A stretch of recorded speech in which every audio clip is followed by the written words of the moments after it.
بسم اللہ الرحمن الرحیم۔ السلام علیکم۔ کویت اردو نیوز کے ساتھ میں ہوں محمد عمر۔ آج کی اس ویڈیو میں کویت سے آج کی تازہ ترین نیوز اپڈیٹ شامل کرتے ہیں۔ خبر ہے کہ قانون کی خلاف ورزی کرنے پر 48 غیر ملکیوں کو گرفتار کر لیا گیا ہے۔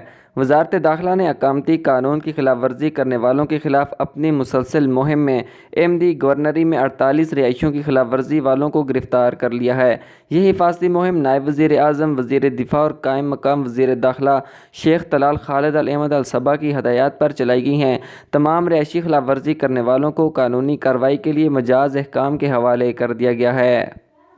اگلی خبر کی جانب بڑھتے ہیں کہ فروانیہ اور احمدی گورنریٹ میں جسم فروشی کے الزام میں 20 غیر ملکیوں کو گرفتار کیا گیا۔ تفصیلات کے مطابق وزارت داخلہ نے فروانیہ اور احمدی گورنریٹ میں حفاظتی مہم کے دوران جسم فروشی میں ملوث 20 افراد کو گرفتار کیا ہے، جن میں سے 14 خواتین اور 6 مرد شامل تھے۔ ان سے تفتیش کی جا رہی ہے اور ان کے خلاف ضروری اقدامات اٹھانے کے لیے انہیں مجاز احکام کے حوالے کر دیا گیا ہے۔ اگلی خبر کی جانب بڑھتے ہیں کہ اردیہ میں ٹریفک کی بڑی مہم، بائیک چلانے والے، موٹر سائیکلوں اور غیر قانونی افراد کو گرفتار کر لیا گیا۔ روزنامہ الرائے کی رپورٹ کے مطابق گزشتہ جمعے کو اردیہ انڈسٹریل ایریا میں ٹریفک اور سیکورٹی کی ایک بڑی مہم دیکھنے میں آئی ہے۔ پولیس نے ٹریفک کی خلاف ورزی کرنے والوں، لاپرواہ موٹر سائیکل چلانے والوں، مطلوب افراد اور غیر قانونی افراد کو پکڑنے کے لیے علاقے پر اپنی گرفت مضبوط کی اور اس کے داخلی اور خارجی راستوں کو گھیرے میں لے لیا۔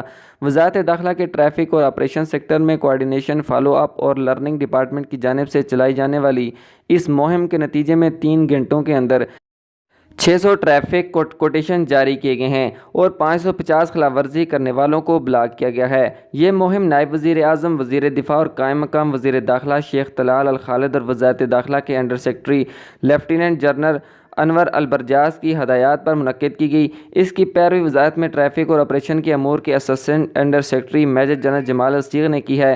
وہ ٹریفک پولیس کے ساتھ پنڈال میں موجود تھے۔ یہ مہم بھی محکمہ کے رابطے کے اسسٹنٹ ڈائریکٹر جنرل کی سربراہی اور نگرانی میں جاری ہے، جو آنے والے دنوں میں بھی جاری رہے گی۔ اگلی خبر کی جانب بڑھتے ہیں کہ کویت کی سینٹرل جیل میں اچانک معائنے کے دوران موبائل فون اور منشیات برآمد کر لی گئی۔ سینٹرل جیل کے وارڈوں میں جیل سیکورٹی اہلکاروں کی طرف سے معائنہ مہم چلائی گئی، جس کے نتیجے میں بڑی مقدار میں موبائل فون اور نشہ آور اشیاء ضبط کی گئی ہیں۔ اس سلسلے میں قانونی اقدامات کیے گئے ہیں۔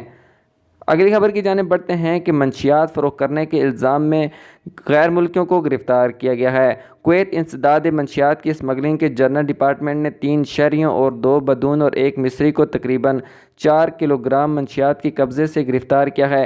ان کے خلاف ضروری قانونی اقدامات کرنے کے لیے انہیں مجاز اتھارٹی کے حوالے کر دیا گیا ہے۔